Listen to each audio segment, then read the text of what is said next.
కాంగ్రెస్ ప్రభుత్వంపై MP DK అరుణ తీవ్ర విమర్శలు చేశారు. కాంగ్రెస్ పాలనలో పసలేదని అన్నారు. బీసీలపై కాంగ్రెస్కు చిత్తశుద్ధి లేదని తెలిపారు. బీసీలపై ప్రేముంటే సీఎం పదవికి రేవంత్ రెడ్డి రాజీనామా చేసి తెలంగాణకు బీసీని ముఖ్యమంత్రి చేయాలని డిమాండ్ చేశారు. కులగణన సర్వేలో రాజకీయ ప్రస్తావన ఎందుకు అని సూటిగా ప్రశ్నించారు.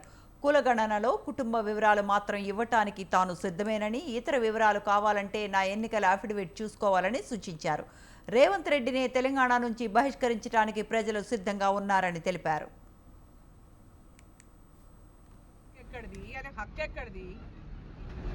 ఆయన ప్రజలకు ఇచ్చిన హామీలను కనుక నెరవేర్చకుంటే ఆయననే తెలంగాణ నుంచి బహిష్కరిస్తారు ప్రజలు. ఆయన ఇచ్చిన హామీలు నెరవేర్చకుంటే తెలంగాణ ప్రజలు ఆయనని రాష్ట్రం నుంచే బహిష్కరిస్తారు. ఆయన కులగణన జనగణన అంటే కులాన్ని జనం ఎంత ప్రజలు ఉన్నారో అడగాలి. వివరాలన్నీ ఎందుకు ఆయనకు? నీకెంత వస్తుంది, ఏమొస్తుంది, నువ్వు ఏ పార్టీలో ఉన్నావు, ఏ పార్టీలోకి వెళ్ళి వచ్చినావు, ఏ పార్టీలో ఏముండవు, నీకు ఏముంది, బిల్ల ఉందా, గొర్రె ఉందా, నక్క ఉందా, కుక్క ఉందా, ఇవన్నీ అవసరం ఉన్నాయా? ఇవన్నీ ఎందుకు వివరాలు? గతంలో ఆయన ముఖ్యమంత్రిగా లేనప్పుడు కేసీఆర్ సమగ్ర కుటుంబ సర్వే చేయించినప్పుడు ఇప్పుడున్న ముఖ్యమంత్రి ఆ రోజు ఏం మాట్లాడిండో ఒకసారి చూడండి, మీడియాలో ఉంది. అంటే ముఖ్యమంత్రి అయితే ఒక మాట మాట్లాడతావు, లేకుంటే ఒక మాట మాట్లాడతావా?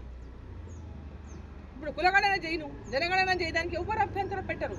అవి చక్కగా చేయలేక ఇంత పెద్ద పెద్ద ప్రశ్నావళిలాగా పత్రాలు ఇచ్చి అవన్నీ ఏమవసరం ఉంది? డీకే అరుణ ఓకే, ఫ్యామిలీ ఎంతమంది, ఏ కులము, ఓవర్, మిగతావన్నీ నీకేం